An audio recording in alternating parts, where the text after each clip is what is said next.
You are live. Wonderful. Good evening, everyone, and welcome to the March 2nd meeting of the Annapolis Planning Commission. My name is Teresa, and I'll be chairing today's meeting. We have a fairly short agenda today. I will bring it up. Hopefully you can see my screen. Now you can see my screen. So our agenda will just call the meeting to order. If we can have the roll call, please. No, all right. Ms. Pico. Here. Mr. Waldman. Present. Ms. Butler. Here. Mr. Imes. Here. Mr. Sale. Here. Mr. Sfakinudis. Here. Mr. Pline, I don't believe we're expecting. So Thank you. we have 6 members present. Perfect. Our item C for the approval of the minutes, the Planning Commission has not received the distribution of the draft minutes from the last meeting, so we'll have to postpone that review and approval until the next meeting. So we can move right into new business, which is item D, which is the major site design plan and review for the proposed development of the vacant lot at southwest corner of West and Colonial. And I will turn it over to Mr. Scott. Thank you. Good evening. My name is Kevin Scott. I'm Senior Planner for the Department of Planning and Zoning. This is case SDP 2022-003. It is a major site design application for a mixed-use building that contains ground floor commercial, which will be a restaurant use, and the second and third floors will be apartments, 6 total, 3 on each floor. The property is zoned MX, and the project complies with all of the MX district design standards, the MX3 height district, which is 36 feet. The building is 36 feet, it complies with that. And the project is exempt from adequate public facilities because it's just over 4,000 square feet and it doesn't meet the 10,000 square foot threshold. It's exempt from adequate public facilities for schools because it's in the arts and entertainment district. It also is exempt from traffic impact because it doesn't meet the 250 trip threshold. So everything that they're proposing is by right in the MX district. They're not asking for any variances or special exception. So the use of the project is not in question. It's simply a site design. I've gone through all of the applicable standards that the commission is required to address in their opinion to decide the project in the staff report. I can answer any questions you may have, or I can turn it over to the applicant for their detailed presentation. Thank you. Do we have any questions from the commission before we turn over to the presentation? All right, seeing none, you may proceed. Hi, Planning Commission. My name is Jody Danek. I'm the owner of the property located at 161 West Street. I'd like to thank you all for hearing us on the agenda tonight. We're excited about our plan. I'd especially like to thank Kevin for the work that he's been doing to help us get on the agenda tonight. Just real quickly, my business partner is Tom Hanna. He's here tonight. We also have Carl Korse, who is our civil engineer from Nearshore Engineering on the panel tonight, as well as Dan Douglas. He's our architect of record. We're excited to be at this stage of the 161 project and to be able to submit our plans. Our plan is to have a 3-story, as Kevin said, 3-story building, mixed use with 6 apartments, small workforce housing apartments, a restaurant, retail use on the ground floor. Just a little bit of history. As many of you might know, we've been working on this project for some time. It was part of originally the West Village Phase 2 project. We were pretty successful with Phase 1, which included Hudson Fouquet, Lemongrass, Metropolitan, and at the time Object, which was a little gift shop on West Street. No longer there. Hudson Fouquet was able to take it over, which is great. And this was phase two. The whole purpose was to be able to have a mixed use building here that would shield and house, do some workforce housing and also shield West Street from the garage, the night garage that's right behind us. I think some of you are familiar with it. I think it's a great project. It's urban infill, mixed use. It's going to add to the community, and it's going to add to the further development that is happening on West Street in the inner West Street corridor and in the Arts District. So we're excited to bring another concept to West Street, watch West Street continue to grow. Dan's going to talk a little bit about how excited we are about this project because it's a mass timber project. It's the first mass timber project we believe that's in the city.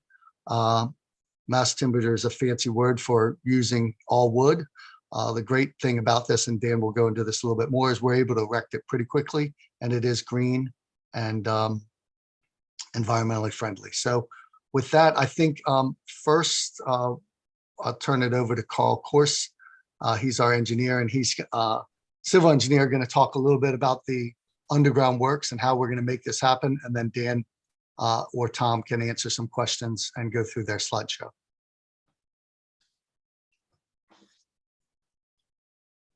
Okay, my name is Carl Kors. I'm the engineer of record, civil engineer for the project.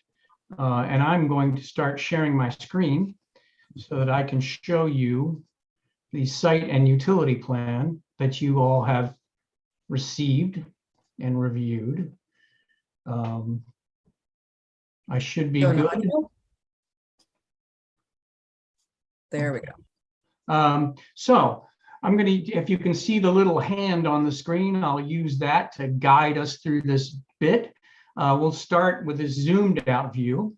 And as everybody knows, this is the vacant lot adjacent to Lemongrass here and the Knighton parking garage on Colonial Avenue below it. West Street, Colonial Avenue here.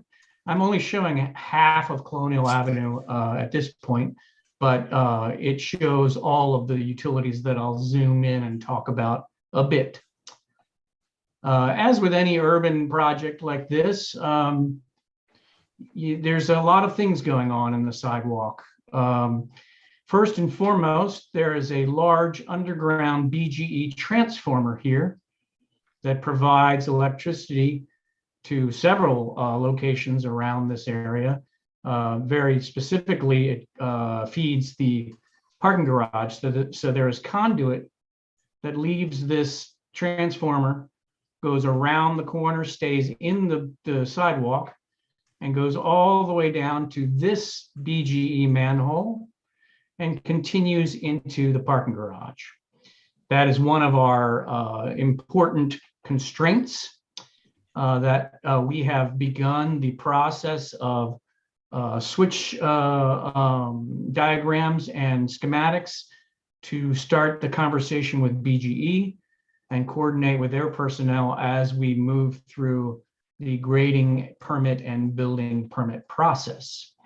There is also fiber optic in Colonial Avenue's sidewalk, as well as 3 conduits of cable television. So the things that we need to tie into are gas, sewer, and water. And we'll show you how we're doing that with a little bit of blow up. This kind of one of the things we wanted to do was we wanted to stay out of open cutting West Street and causing just a huge maintenance of traffic issue. There's parallel parking on both sides of West Street here.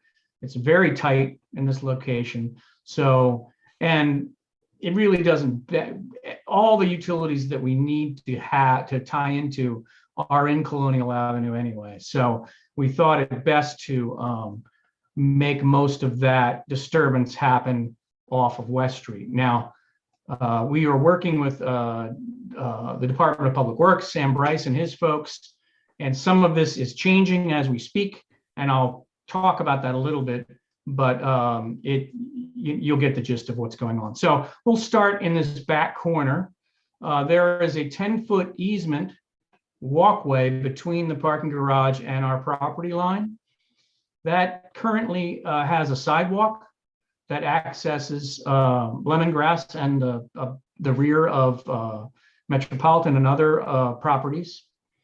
It also, in it and below it, has the underground stormwater management system for the parking garage, which has 2 manholes in the sidewalk, storm drain, and an outlet. We will not be disturbing that at all. We will not be impacting that underground stormwater management for Knighton, and we will not be tying into it in any way. We're going to kind of leave this back area undisturbed to our property line.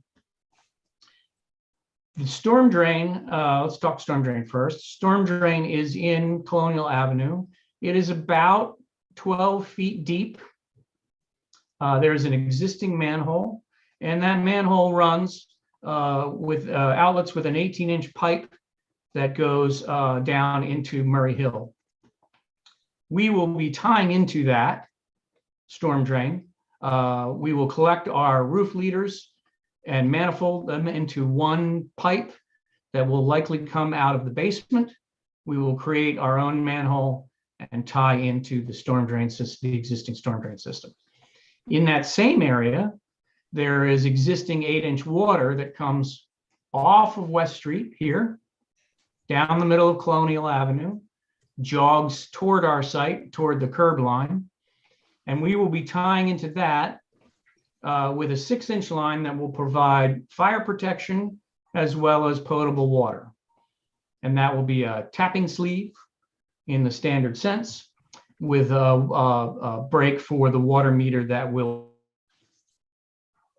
2-inch service. Just above that, we will be cutting across to the middle of Colonial Avenue to tie into the existing BGE gas line, 4-inch gas line, with our own 4-inch gas line. Moving up to the next thing will be sewer. There in this, because we're having a retail use on the bottom floor of this proposed structure, there will be 2 sewer outlets. There will be one that is just standard sewer, and then there will be one that goes through a grease trap. We will be creating our own manhole, what's called a doghouse manhole, in the first third of Colonial Avenue. Now, this sewer is very deep. It is down at about 32, 33. It's about 20 feet deep. So it's a pretty deep cut. So our manhole will doghouse over the existing 12-inch sanitary and tie into it relatively easily. We are showing right now, on the plan that you have, a 1,000-gallon grease trap in the sidewalk of Colonial Avenue. That's very much like an old septic tank, right? It just is a big, giant concrete vault. The water and the grease comes into one side, it fills up, and there are baffles inside the grease trap, and then the cleaner water, the grease and other products settle to the bottom, and the cleaner water goes over a weir and ties back into the regular sewer. There will be a contract. I believe that Jody and Tom use Beal, a well-known septic company in Annapolis, to do regular pump outs of the grease trap. Now, I say the grease trap is shown here. It's likely moving over to here, the front part of the building in West Street. And the reason is there is a lot of conduit coming through here. Now, it's easy to sort of build underneath that conduit with the deeper sewer and the gas and the water, but this grease trap is big and it's tall, and it would require, if it remained here, it would require relocation of cable TV, relocation of BGE power conduit, and likely relocation of fiber optic line. To avoid that, we've been working with Sam Bryce and his folk with the DPW, and this will be shown, of course, on the grading permit plans, that this grease trap will likely move over to the front here. It's not an ideal situation for us because it kind of impacts some of the things you'll see architecturally later. But what it does is it keeps us away from a lot of conduit. That grease trap will be piped around the corner, stay very close to the building to avoid this cable TV and BGE stuff, and then we'll tie into the sewer as it's shown here. Along that line, pardon me, there will be a couple cleanouts in that from the grease trap down to the sewer manhole so that there's easy access for maintenance. This project impacts about 3,350 square feet. The footprint, this LOD line you see here, is about 3,300 square feet. It takes us below the state threshold of 5,000 square feet, which would require stormwater management. So there's no proposed stormwater management as part of this building. We plan to maintain the existing space between the building and lemongrass as it's integral to lemongrass and also integral to our site to have this access area through here. And I think that is it. I'll let you guys ask any questions now, and then I'll turn it over to the architect to really get into sort of the nuts and bolts of and how the building looks like. Are there any questions about site and utilities? What's the covering? Hi. Go. Go ahead. No, go ahead, Bob. What's the covering on the grease trap? Is it a metal plate? It actually, it's below ground, and it'll have two smaller manholes that will be at grade with the brick sidewalk. So you won't see it won't be a giant concrete or metal plate that covers the 9x7 grease trap. It will just be two smaller than normal manholes that provide access down into the grease trap. What's the current surface of the sidewalks on West and Colonial? They're all that angular brick. Okay. And, okay. So Yeah, I have a quick question. So hi, Carl, I was just wondering about the stormwater management. It sounds like you're not planning to do anything. That is correct. So we have a really environmentally friendly mayor at this point, and city council and our comp plan is all, we're trying really hard to, you know, help mitigate those cases where we're just putting more impervious surface down. So is there a possibility of either some street trees or some, I know there's a green roof was mentioned, and that may be further along in the presentation, but it doesn't seem quite to fit with the way we do things here to not manage stormwater at all. Well, the city code requires stormwater management on sites that have a Oh, I disturbed know, I area. was just talking about generally, a lot of times we do more than what the city code says. It's just been our practice. And I was just wondering if that's something that you would consider. I think that would be a question for the owners. At this time, the project plans to conform to the requirements of the city code and the state stormwater management regs. Yeah, because one of the things we have in our bay, you know, obviously some of the environmental practices we're trying to do is we're trying to decrease impervious surface right now to meet our bay requirements and TMDL requirements. So that's why developers are going above and beyond, and this doesn't seem to do that. So maybe we can talk about that later, but thank you. Any other questions?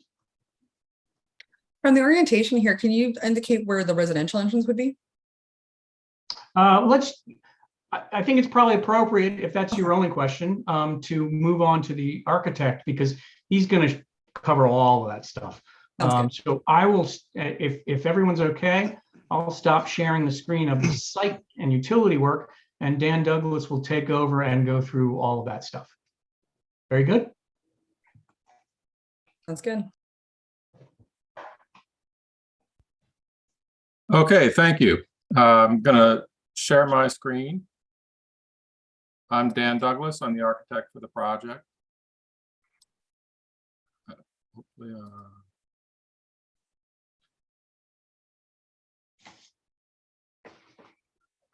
the city code section 21.22080 lists 8 design standards for site and building. And I think those 8 are a good introduction to this project. I'm going to quickly go through those and address those point by point. It'll only take a couple minutes.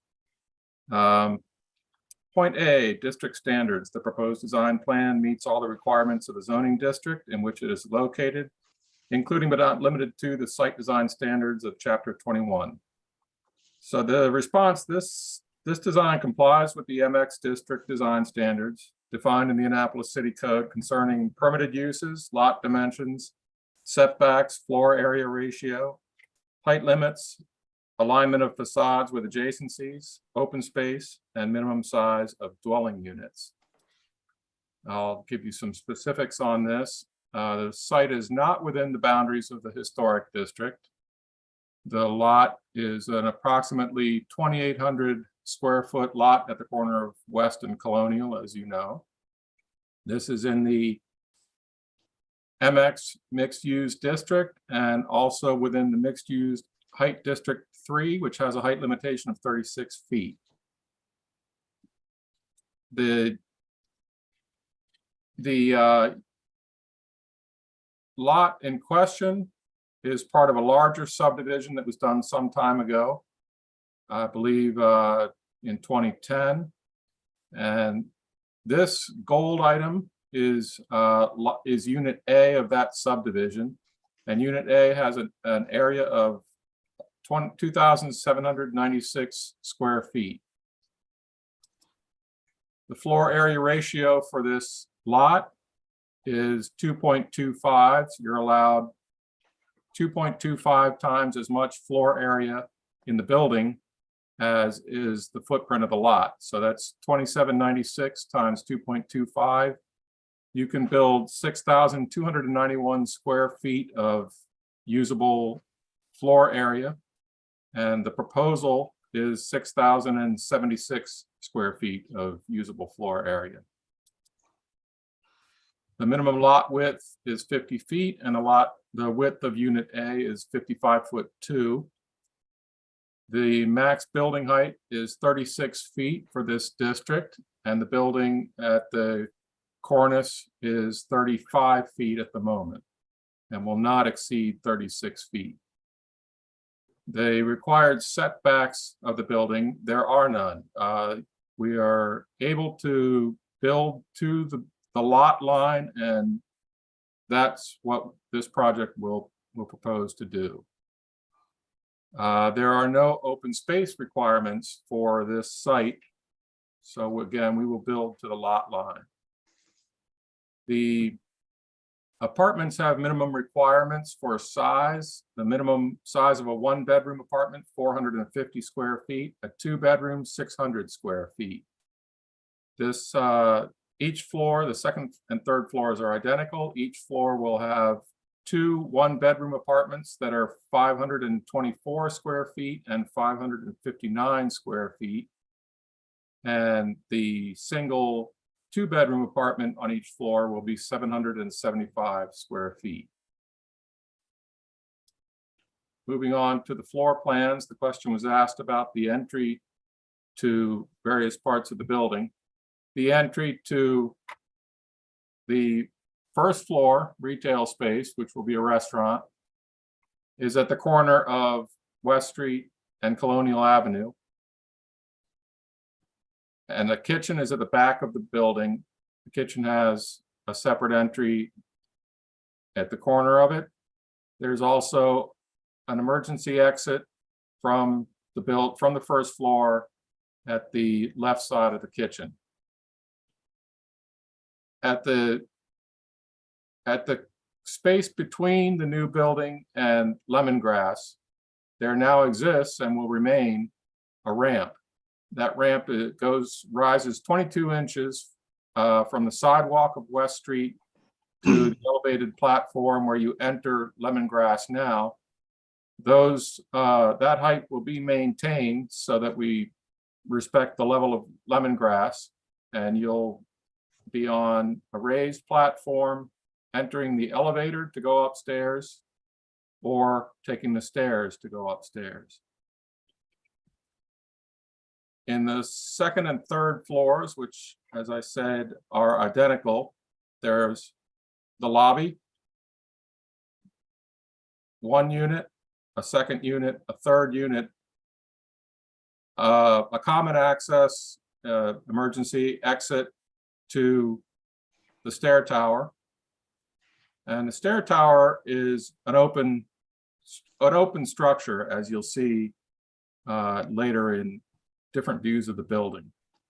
This is primarily for code compliance, and the means of egress have been analyzed and are compliant with life safety codes. The second and third floor apartments, these are going to be, at this point, all electric apartments. We are not proposing gas appliances in the second and third floor of the building. At the roof, there will be 6 split systems, heat pumps, HVAC systems, providing heating and cooling to the 6 apartments below. And there will be a 7th larger system also on the roof, providing heating and cooling to the restaurant at the first floor.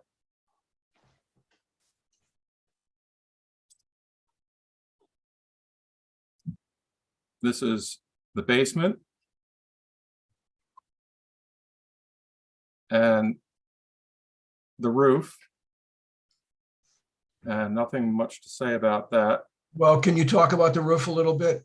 Where are you going to be placing all of the HVAC units? And what does that diagram mean? You've got 1, 2, 3, what, 9 squares or so with a little center point in the middle of each.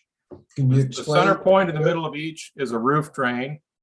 The dashed lines indicate the slope to the roof drains along with the arrows. The location of the heat pump equipment, we've recently brought the mechanical, electrical, and plumbing engineer onto the project. We have not seen the first iteration of his design, so I can't tell you at this point where he's going to want to place his rooftop equipment. So, okay. The building is, what do you call it? Rough timber, full timber? Yeah, a little later in the presentation, I'll describe I'll the wait mass I'll wait till timber. you get there, but I think I may want to come back to talk about the roof. Okay, so I have a question regarding the basement. What's the use of the basement? Is that for the restaurant's use or for the residents' use, or what are you doing with that? It's for the restaurant's use, Okay, and it's also mechanical spaces. I understand. Great.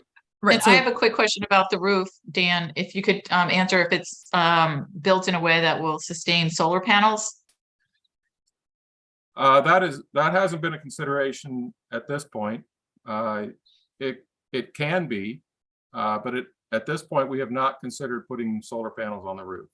Well, while Are you we're trying on- to get any LEED certification at all to make it a No. green building or No, nothing?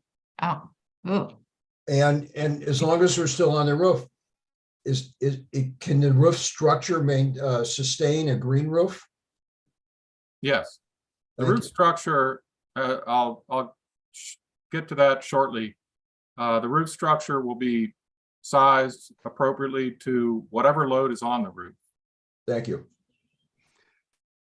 If I could just jump in real quick, we would be open to some sort of green. It just has to be able to be approved by the city, and access to it has to obviously be. So as long as the structure is capable of having some sort of plantings of some sort, obviously we would want to do that.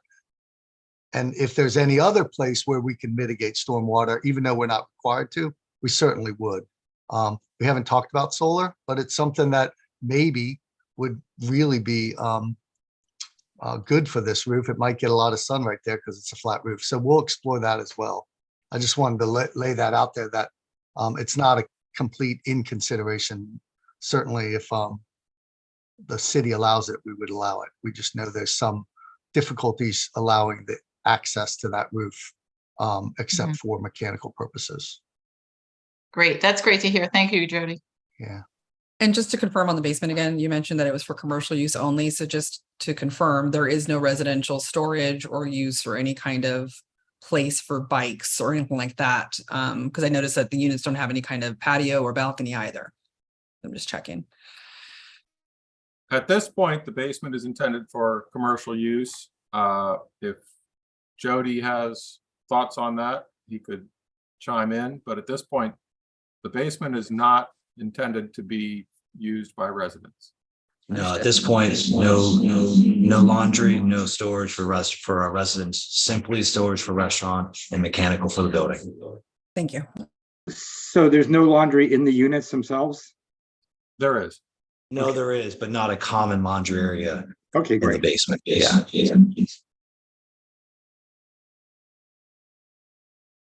Moving on to the elevation views, the facades of the buildings.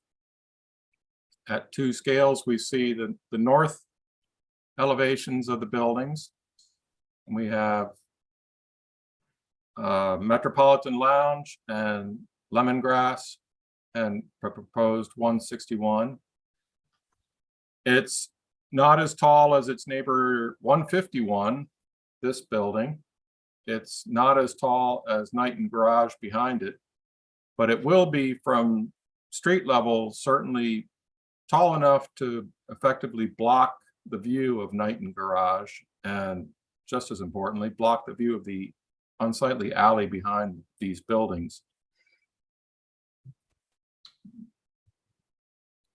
The intent of the bulk and massing of this building is to anchor the rest of the row that are its neighbors without being dominant, without overpowering or overwhelming those, and to try to be harmonious with both sides of the street, to have a building that's compatible with 151 West Street, that doesn't clash with other buildings on this side of the street.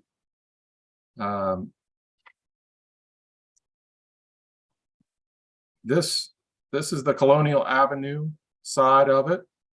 The same language.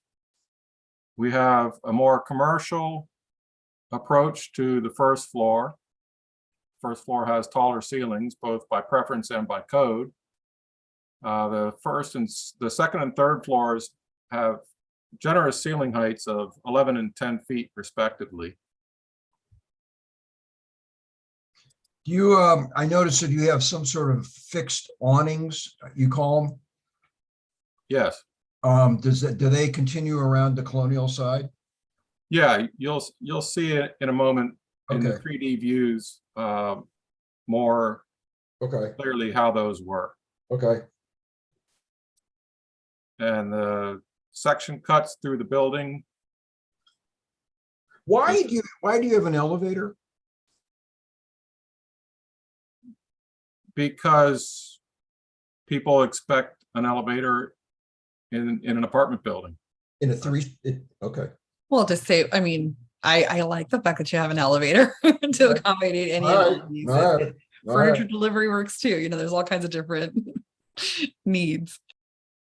Yeah, omitting the elevator was never a consideration.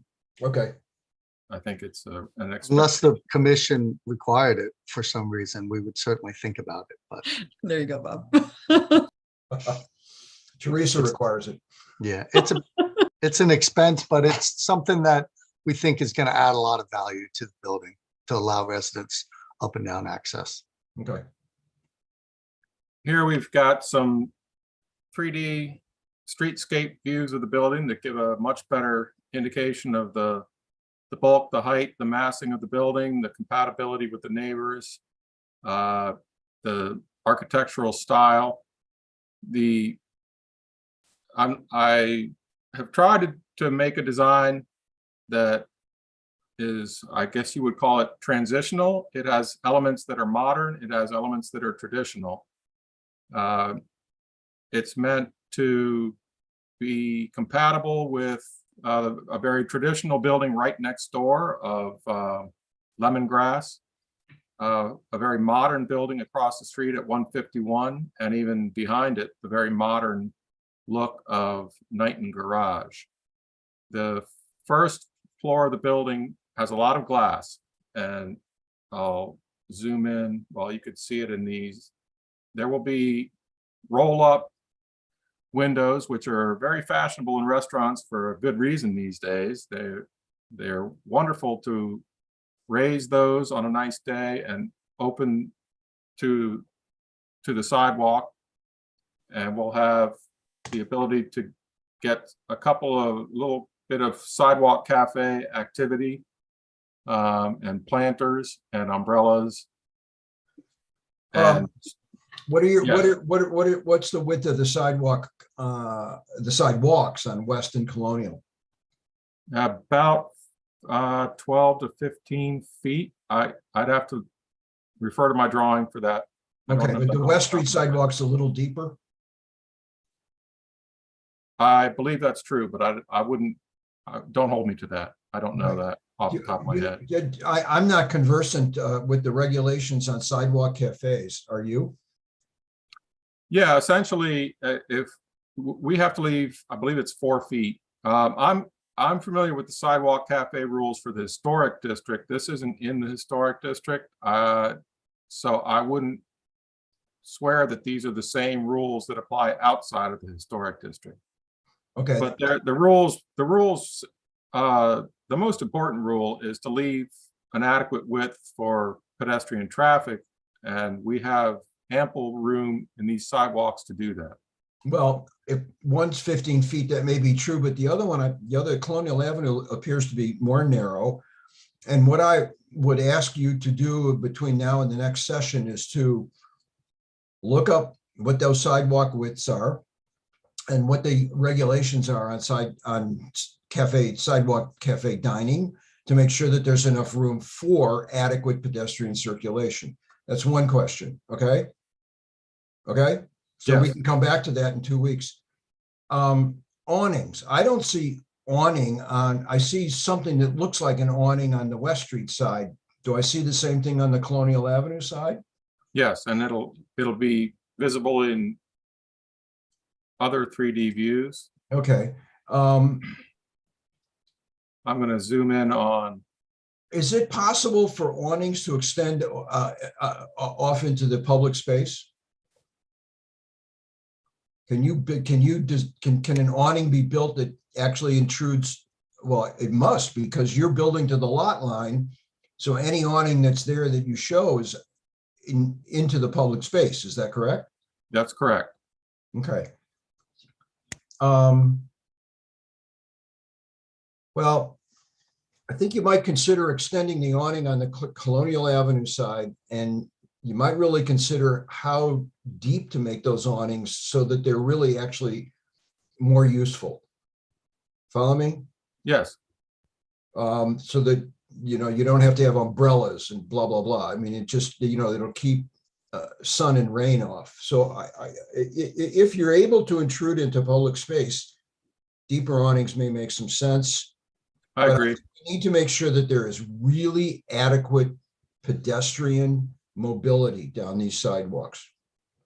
Okay, Agreed. look forward to your answers.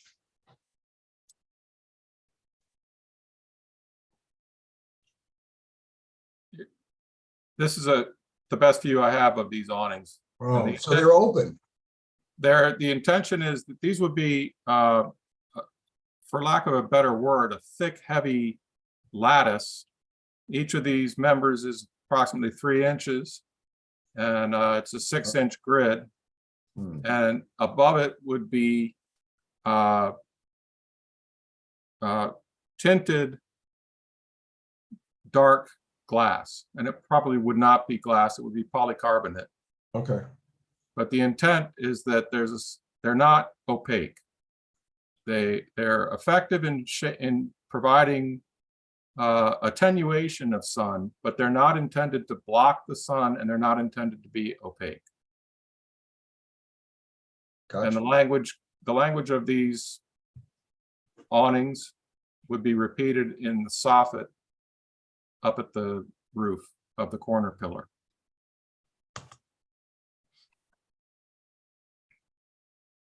I'll talk a bit about the unique structure of this building and what you'll see inside the building. The building is going to be structured as mass timber. Mass timber is a technology that's been around for over 20 years in common use in Europe and is becoming quickly very popular in America. Hundreds of buildings, large and small, are being built in America with mass timber. You can build a building 20 stories high with this technology. It has numerous advantages. Essentially what mass timber is if you went to Home Depot and bought a lot of lumber and then glued it together.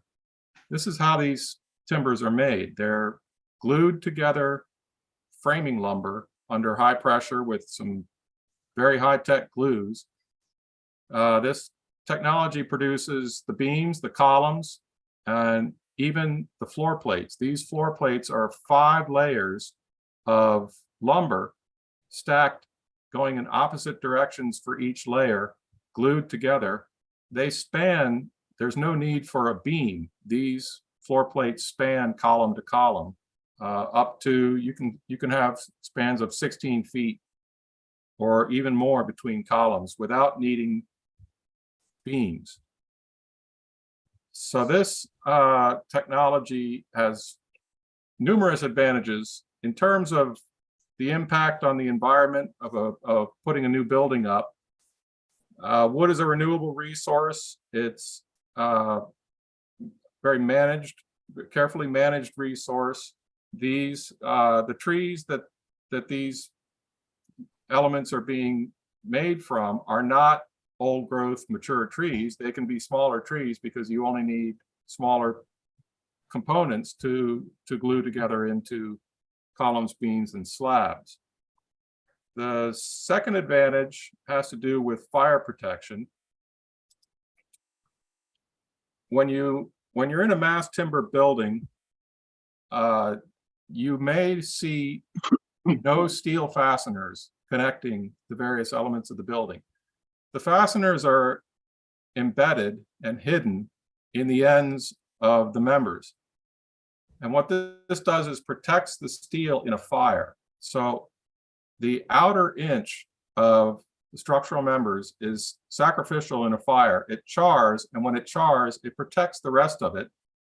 And because all of the steel fasteners are embedded in recesses, the fire can't get to them. If the fire could get to them, they would melt and the structure would fail.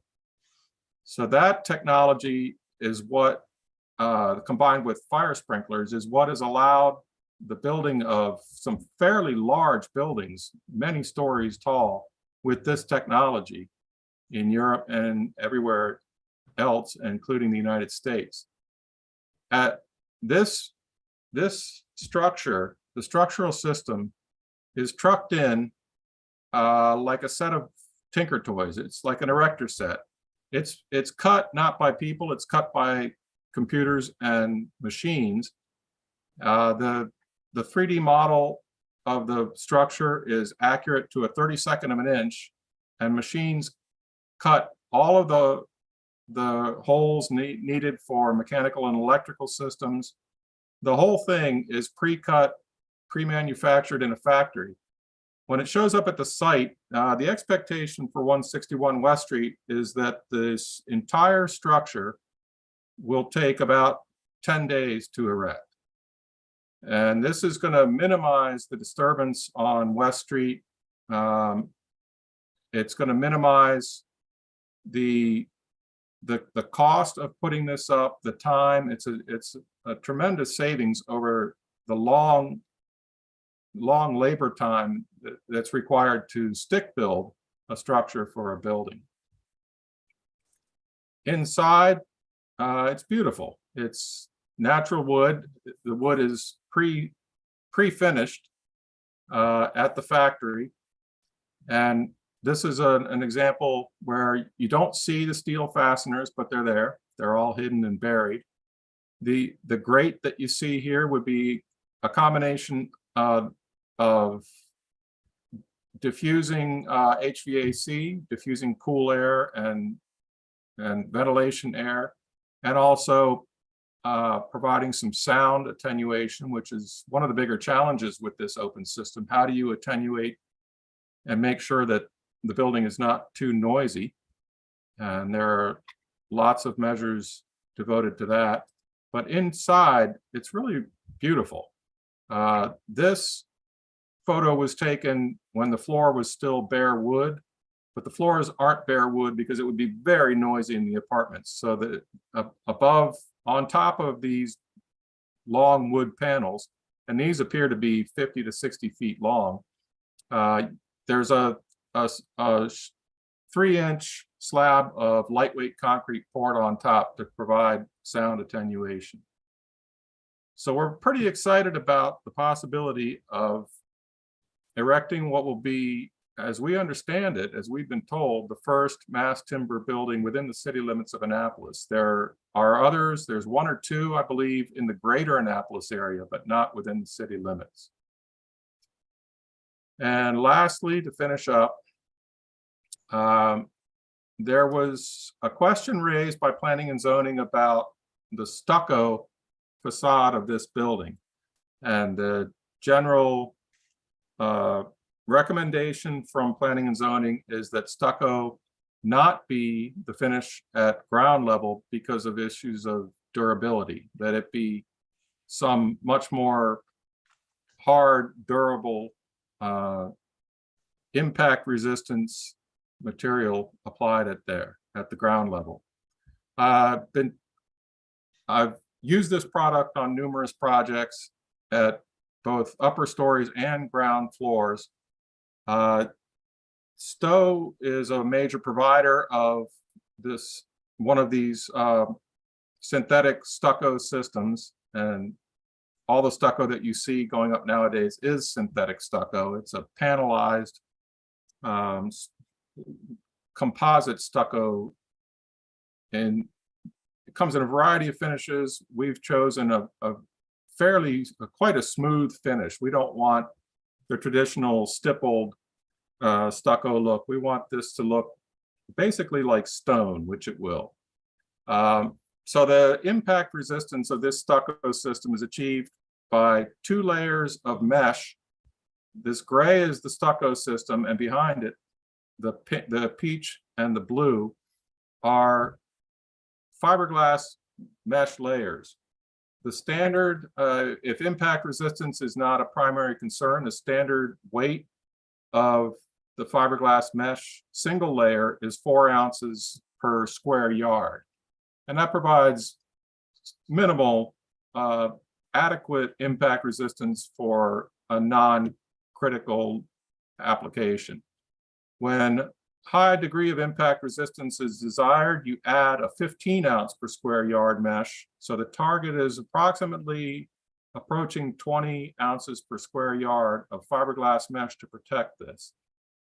And I will try to switch to a quick video that Hey, demonstrates. guys, we're kind of going down an engineering hole. I don't know. I don't have a lot of time left for the evening. If we could maybe proceed. It's wonderful stuff. I'm a fan, but just Okay. saying. Well, the problem is whether it's going to get gouged and scratched and then look like temporary rather than stone, for instance. That's the concern, Ben. I have confidence that they would fix it though, if it looked like garbage. I don't have confidence.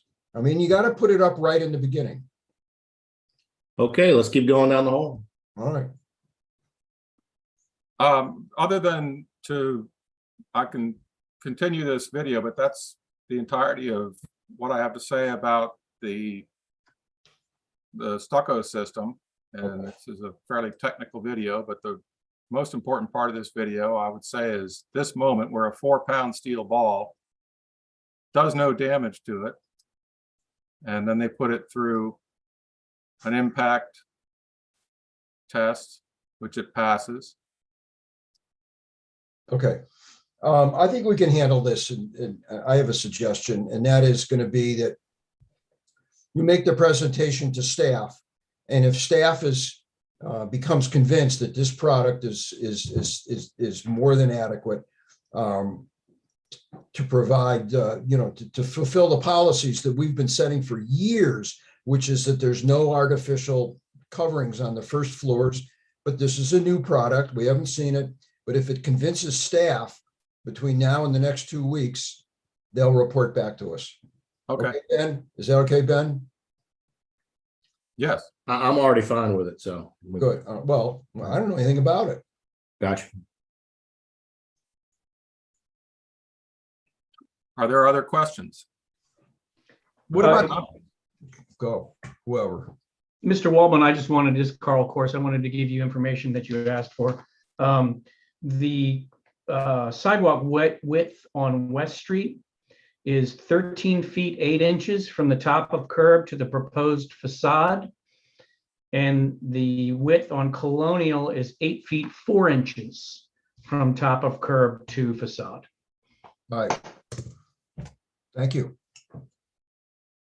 Well, it'd be interesting to I have a add to quick that question. conversation for Bob would be what's already there. There's already benches and there's already signs that take up about the first 5 feet of that. So if you're looking to add all of what you see in this picture, there's not much room to maneuver on that sidewalk at all, to be honest with you. If you showed a Google Earth real picture, shows what's there already. I mean, what are we doing with the bench? What are we doing with the other stuff that's there? And the artwork from the city for the little chickens, they're going to move that to the curb too. And also the lemongrass loves to eat outside on the grass right there, which is fantastic for restaurants. And I'm assuming a lot of people are going to still want to eat out on the curb. So I think Bob brings up a good point. Traffic is going to be impeded quite a bit. And I see a nice rooftop up there for rooftop dining, but apartments, you'd have to transit somehow to get there. Is that not considered? No, not in this project, not considered with the It's height gonna be on the restrictions roof. of the building. Just utilities on the roof? Yeah, utilities are on the roof and rooftop dining, unless you have something above it, it gets really hot up there. And Metropolitan has rooftop access 2 doors down. It's fantastic. So just saying, it's a lot of area up there and you don't have a big neighbor next to you on either side to complain. You've got a parking garage, which kind of blocks the noise. This is a one spot where I would be a fan of it. Just saying. Ben, you're killing me. We're going with solar and green roof there. Are you? Well, I mean, just, you can still We're put it working above the at people. cross They can purposes dine here. underneath it. They could dine underneath it. If I could just chime in real quick, it's Jody Danik again with the Sidewalk Cafe. Certainly, we wouldn't put a Sidewalk Cafe unless it was approved by planning and zoning. And that would be every year that we, with our liquor license, we apply and they come out, they mark, and they tell you how many seats you're going to do it. I would note that Metropolitan and Lemongrass both have Sidewalk Cafes on the front of West Street. And just a reminder, as we continue the presentation to the commissioners, that this is the presentation portion of this. We can ask questions and get additional information, but this is not debate, discussion, or review deliberation Absolutely. yet. Thank you.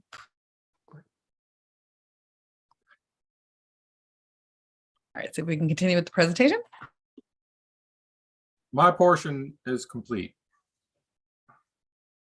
What's going on with the balconies? How deep are the balconies? How are they useful in any way? What would be the possibility of deepening those balconies so that you could actually put, a small chair and a cafe table and a potted plant on them? What would be involved? What's there now is, what do they call them? Juliet's, and there's. These are Juliet balconies, and they're big enough for a person to stand on. You could bring a chair out there, not a lounge chair, but a small chair, and sit. And that's about it. It's not intended to be inhabited as a balcony. They're an architectural appurtenance. They're a place for light and air. They're for somebody to step outside onto and enjoy the streetscape on a cool night. And at this point, that's our intention for these. Can these balconies be made deeper? Yes. We would If they're certainly made deeper, entertain would you making them be deeper. over the public space? Well, yeah, but awnings intrude too. That's right. Just asking. Yeah, it's a good question. Good question. Can you construct a building with a balcony that intrudes over public space? It's a question to be answered in 2 It weeks. is a question to be answered. I will have that answer at the next Okay. hearing. Mr. have- Waldman, I think if I could just, my understanding is that you cannot, and that's why these balconies are smaller so that they don't intrude over the space. I think planning and zoning has a little bit of leeway to allow some sort of opening, but that would be a question that they would have to answer as well. I don't know if anybody wants to chime in now, but the intent, as with the awnings, was aesthetic, as well as allowing a little bit more air and light into those apartments. If we could have 8-foot balconies over top of the sidewalks, we would, but I think that's not allowed. And so these were a good alternative to it, and it still serves the purpose for the apartments.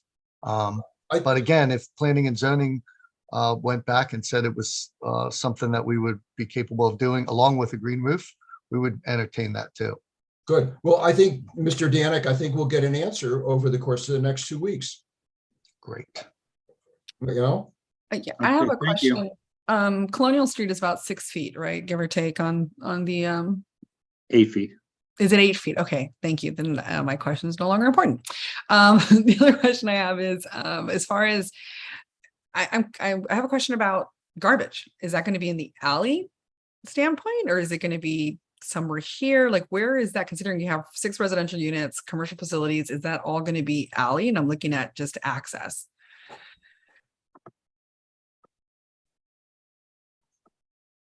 Jody, you want to handle that question? Yeah, I believe we have room for a trash room in the back. And then we also have, some of the trash is along the alley backside as it presently is. And that's where the trash trucks pick it up. So it gets pulled to the corner. Thank you.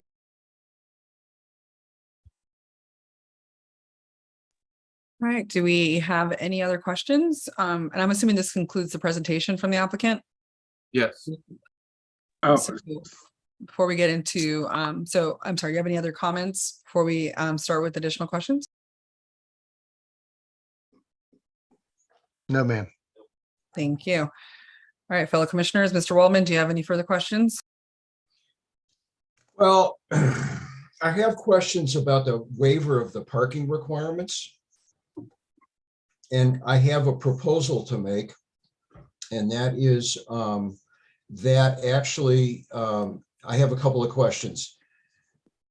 I think that is going to generate some parking, even though these are really urban apartments, but the realities are that there's probably one car attached to each of the 6 apartments. First question is, can the commission require the applicant to provide 1 space of parking in the city garages? In other words, to each tenant. And what would be involved in getting that done, if that's even possible? And what would the cost be? And what does the applicant say about how that cost might be distributed? I direct this question, I think, to Mr. Fulton in the Office of Law, because I think that's the most appropriate place where we can get an answer. And because I believe that Mr. Scott might be distracted over the course of the next 2 weeks. My second question is also about parking, and that is, would the tenants be eligible for inclusion in the residential parking permit program that exists, I believe, in Murray Hill? And in order to kind of answer that question about, the first question is, would they be eligible for inclusion? But a subsidiary question, and this might be directed to staff, is to answer the question, what is the on-street parking situation now in the streets that are, proximal to 161? And in other words, what would the effect be on the existing permit program if, what do we have, 6 cars were added to the residential parking permit program? So let me just kind of summarize again. And there is going to be cars connected with this thing. They are going to park someplace. I do think that we should think about that consequence before it goes any further. So the first question is, can the applicant be required, can the approval of this thing be conditioned upon the applicant providing 1 space per unit in city garages? And the second question has to do with eligibility in the residential parking permit program, which may affect the answer to the first question. And I would sort of direct these initially to Bolton, but I think that the applicant might need to do some thinking about that as well.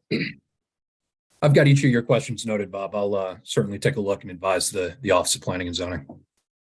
Thank you, sir. Anything Okay. else, Bob? No, thank you for the presentation. Mr. Iams? Yeah, my question actually builds on Bob's as well. I was concerned about the parking issue, and yes, people are going to have cars. There's no way around it. But in addition to that was, I know that because this is part of the MX unit, in that area, from reading through the parking restrictions, and I don't know what part of the code it was. It was the fact that these are not built before the MX came in place. Therefore, they're not eligible for residential parking, from what I understand. Although there is a restaurant downstairs and there is no on-site parking, I think it's because it hasn't been built yet. I don't think it's eligible according to our code right now. However, in addition to that, I just want to make sure that if they're not able, if for some reason they're excluded from being allowed to get a residential parking permit, which I don't believe is appropriate at all, especially since everybody else on Maryland Avenue or West Street or lots of other places, just because they came in later. I think it's unfair for them not to have it. But I want to also make sure maybe we can look to see if the parking garage will also accommodate spaces for people to park their bicycles too. And we're telling people they can't have a car or a bicycle right now, which doesn't make any sense. There's no room for them. There's no storage downstairs. There's no bike racks, anything. Good question. Noted. Do you have any other questions? Not at this time. I do agree with Ms. Butler. I think there's a lot that's going on here where we're just hitting the bare minimum. And I think that's a really bad practice, that we just see what we can fit in here. And I really hope that there is some effort made to really not go through a development this way of doing the bare minimum we can to fit whatever we can, because then it just looks like greed. And that just bothers me, that we have to make sure that we can try to do things better. But thank you. Indeed. Ms. Butler? I don't have any questions. I just wanted to mention, because of the article today in the Capitol, just to go through the applicability of the adequate public facilities law. The proposed project language is in the definition section of the code. And I think a lot of people may have missed that. So it says a certificate of adequate public facilities shall be required to be issued before any approval of a major site design plan application under 21-22-060, blah, blah, blah, for all proposed projects subject to this title. And under the definitions of proposed project, it clearly states that it means all new development or redevelopment of any non-residential building or mixed use proposed by the applicant where the proposed development is greater than 10,000 square feet in area. So that's the section that I think people have missed. And I just wanted to reiterate that because it's been the subject of a lot of conversation lately. That's all I have. Thank you. Mr. Safi, Tom, I tried. Tom? No problem. My questions were all basically about the parking, but that's been pretty well covered, so nothing right now. Thank you. Mr. Sale. Yes, on the parking, obviously you're right next to a huge parking garage, 9 parking garage, which has discounted rates after 4 p.m. You're in a small lot. What was, but you stated earlier that you didn't have any parking requirements, but still though, with 6 units, let's say you have 8 to 10 cars with those 6 units, and then you have visitors. What was the mindset for where you would have those parkers go? I can take this one. Thanks for the question. You know, we would have them go in the garage or the other garages. That's why they were built. And so I just want to remind everybody that there was Ramsey's Music here, and there was apartments above this 20 years ago or 15 years ago. So this is a redevelopment of an old lot. And so it's a smart growth urban infill, unable to support any parking on it. We went through considerable effort and time to go through all the different options, and planning and zoning has approved it. And so I would defer to them on their reasons why, but I can tell you there's 4 parking garages there, and we want to encourage people to park in those garages. I don't anticipate that these units would be part of the Murray Hill parking program. I think that they would have to either get permits or park in the garage or go to Parks Place garage or one of the other garages. So I do understand that it's sensitive, and that you know, there's a lot of people that want to be part of that Murray Hill parking, and Murray Hill rightfully is protective of that. And so we wouldn't ask to be part of that program, but I also wouldn't want to incur the responsibility for my tenants parking at this particular time. If Okay, that thank you. is understandable. It says workforce housing, and having, maybe you're alluding to parking in the parking garages and yearly parking pass or monthly. Has there already been any talk with any of the parking garages or that other parking lot owner towards that end, or is that still too early in the process? Just a thought. Years ago, there was talk about it, and there was talk of a cost share. That was when there was 12 to 15 units that we were talking about. There hasn't been anything in the recent history. Okay. Right. 2 other quick questions. And the first one is, why so long for this property to get developed? It's been there ever since I've lived here, it seems. Yeah. Well, that would be my fault. That's not a fault. I'm just, you know, it was nice green space, but you know. Yeah, I've and Kevin can attest to some of this, and some of the other people in planning and zoning have are really sick of me coming into their offices, but we've had several different plans that we've tried to put forward to get this building developed. We were successful in developing a couple different restaurant concepts and other properties on West Street.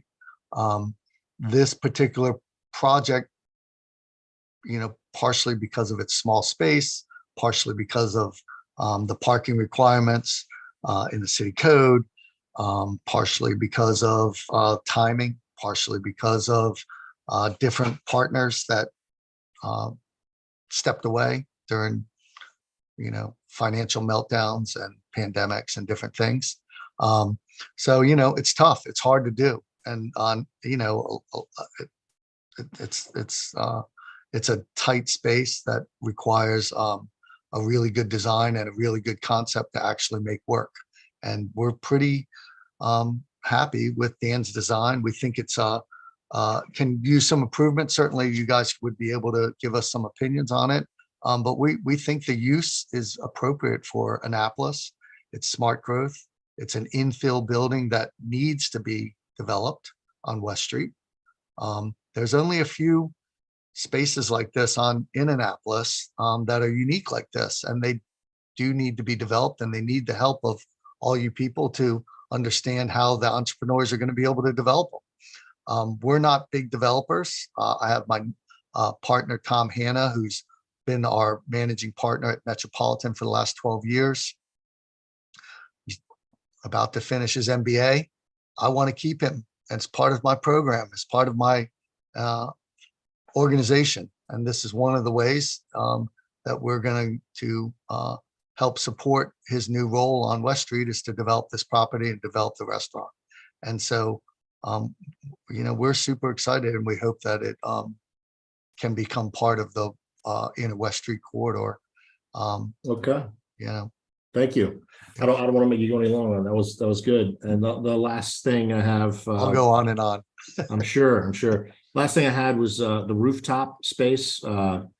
Exactly what's up there again? And was there any concern for, adding, green space up there, exercise space, someone can go up there, do yoga or rooftop, anything up there? Or what's the idea for that? I kind of missed that.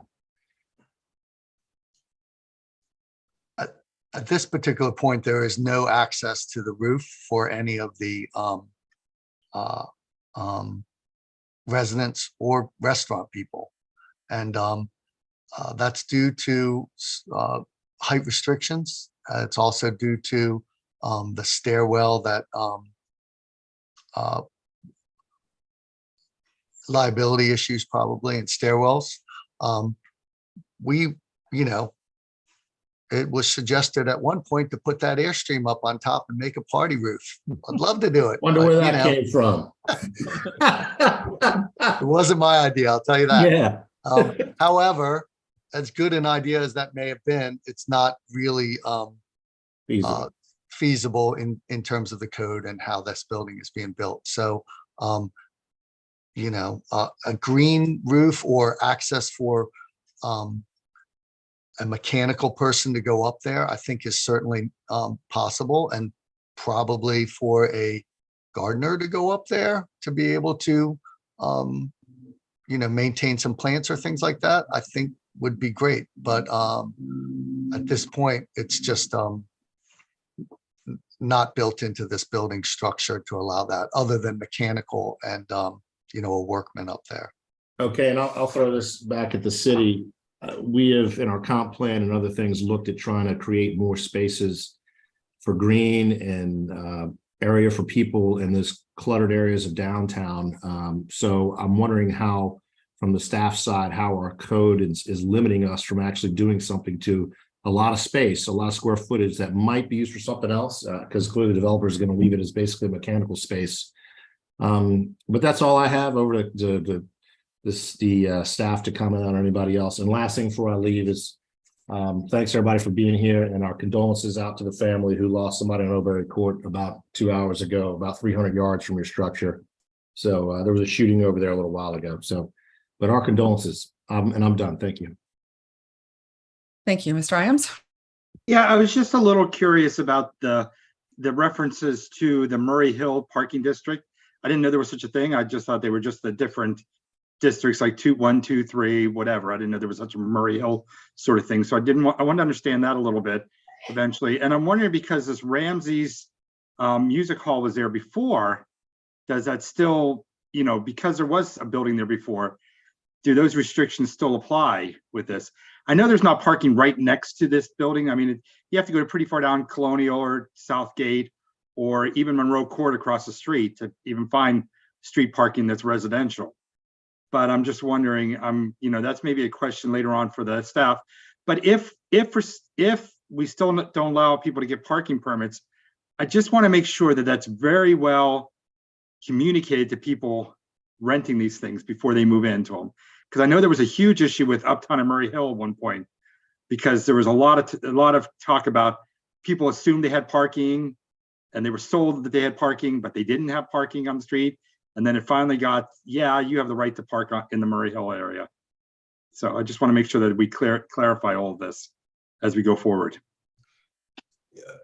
Mr. Danik, if you, still on the subject of parking, and I'm hoping David's questions and my questions get answered, but still on the subject of parking, have you ever thought about like making it, adding to a person's rent, a parking space, and property management being sort of responsible for identifying what those places, what that could be? Could be the Knighton Garage, could be Park Place.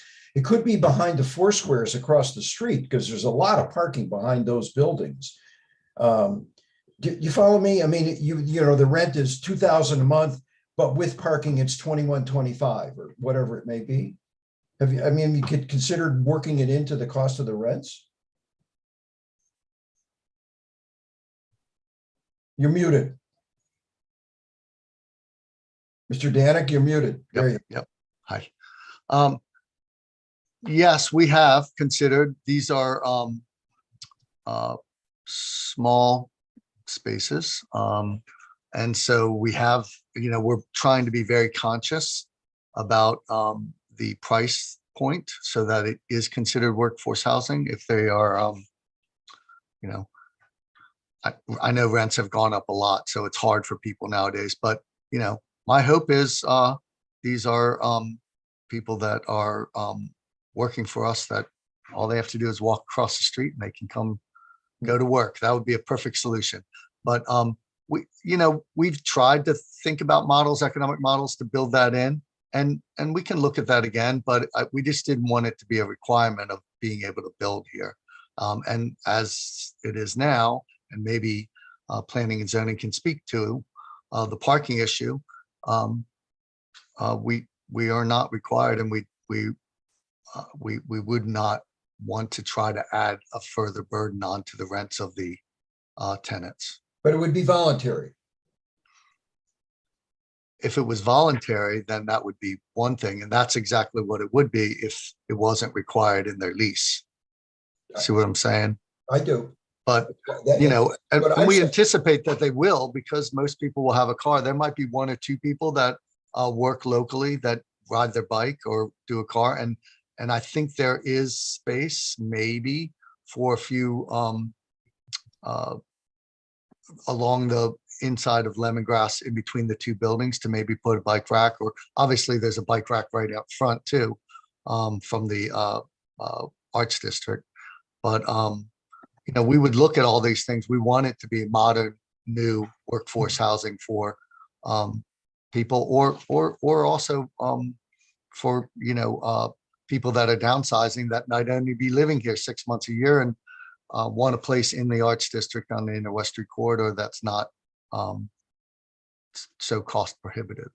May I ask you in the course of the next 2 weeks to find out how much a monthly parking permit is in Knighton and Park Place? And just bring that information? Sure. Yeah. Thank you. Good. I think it'll help. Thank you. Madam Chair, I have nothing further. Are you sure now? I could go on and on, just like Mr. Danik. Oh, sorry. Wonderful. Any other We should take it outside. You and I can talk. Before we lose them and there's 2 weeks between now and then, the balconies, we'd like an answer on if they could add more of that to the front and sizes. A lot of parades go down that street that I'm involved in. Balconies are always. Yeah. I have a question for Mr. Scott and regarding staff findings, staff, as far as recommendations, my apologies. The staff report, they're under the agency review. It indicated that the other agencies have reviewed, including Annapolis PD and others, and there was no objection, you know, to this applicant moving forward, the proposed development. However, in reading the statement from the chief of police for Annapolis PD, he indicated that there was concern about the additional units creating an increase in population that may push the PD out of compliance for the number of police officers allocated per 1,000 residents. I hadn't seen that before in other applicants, and so I'm curious, one, if why that wasn't included in the summary of the findings, and two, is that something that we as the commission should explore additional information or insight to ensure that that's not going to be an issue moving forward.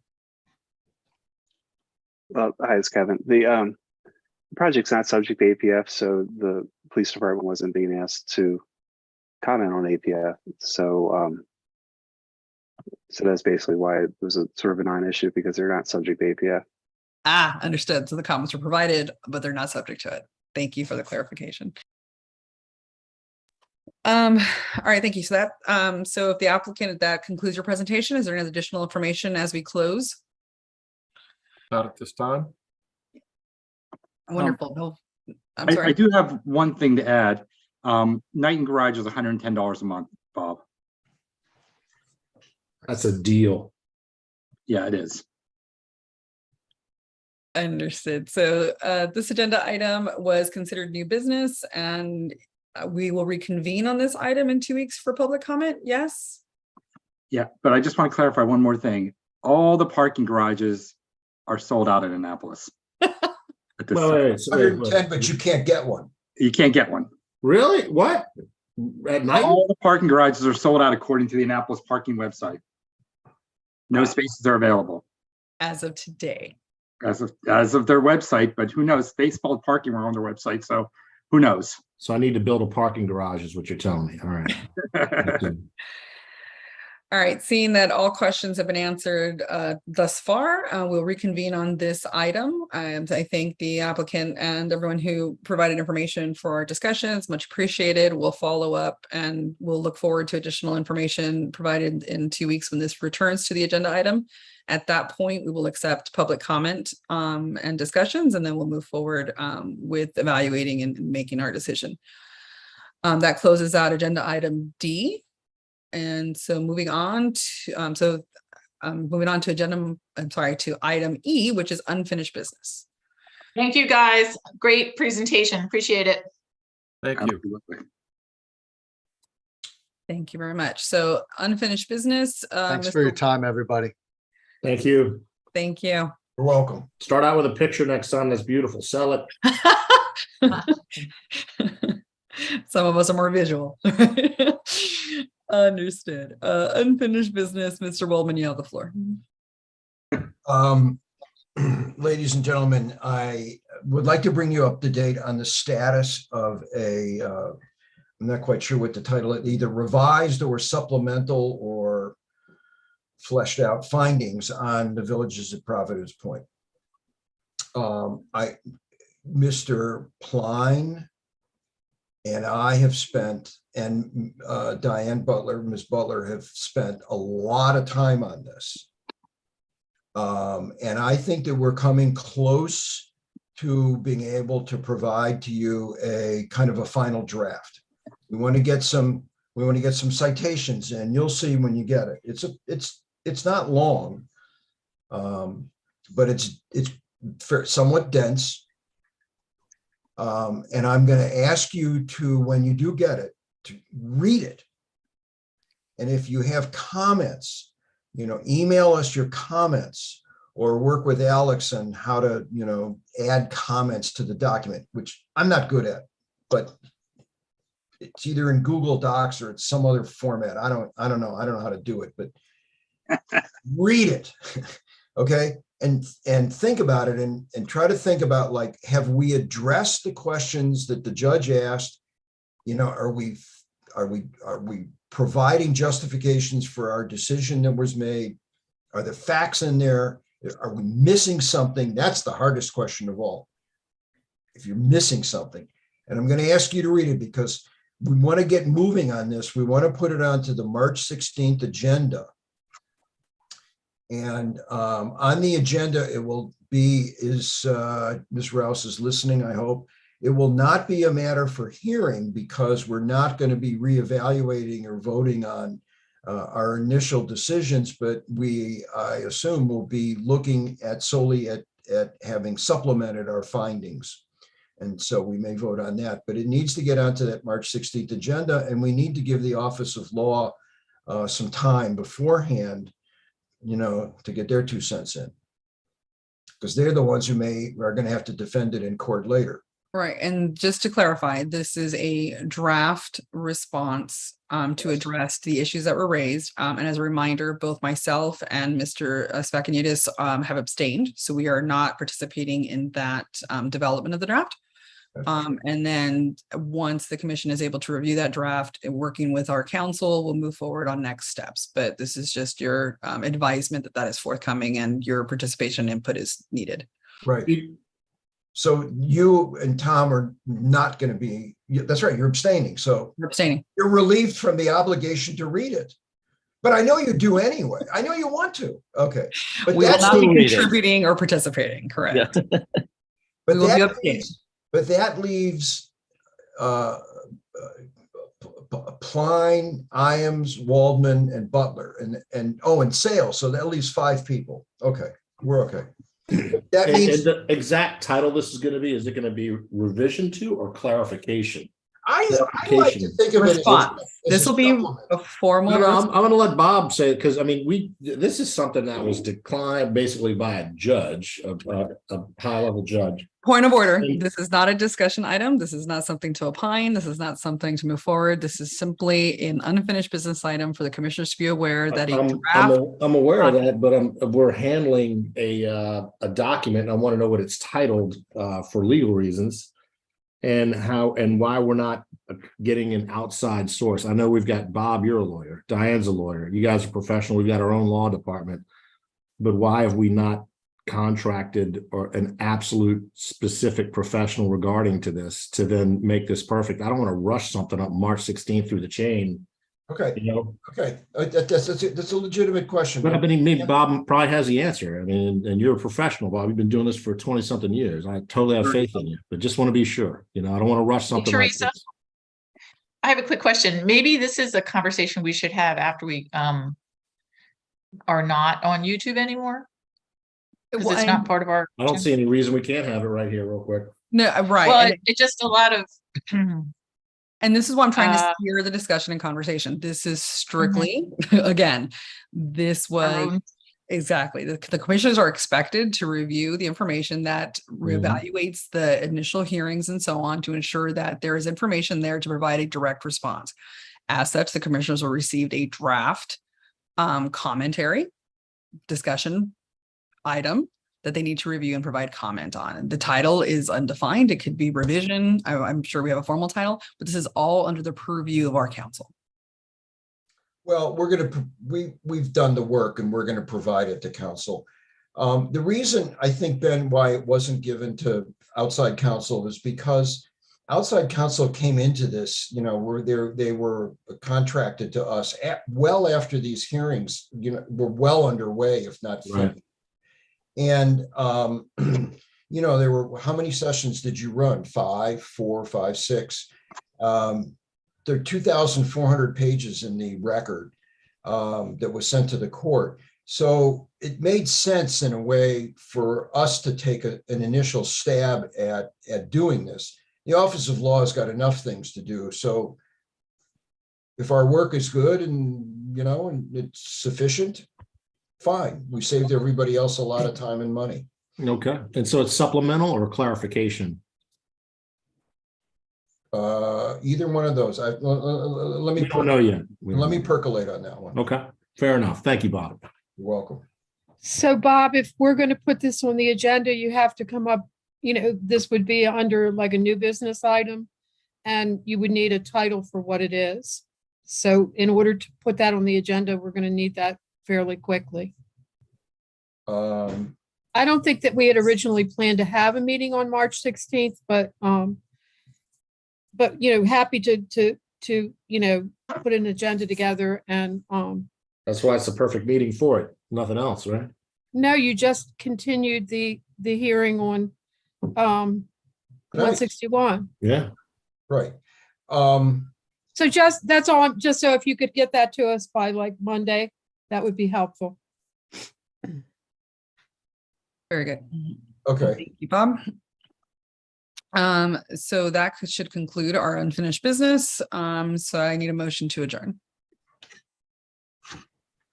I'll make a motion to adjourn this meeting. I'll second.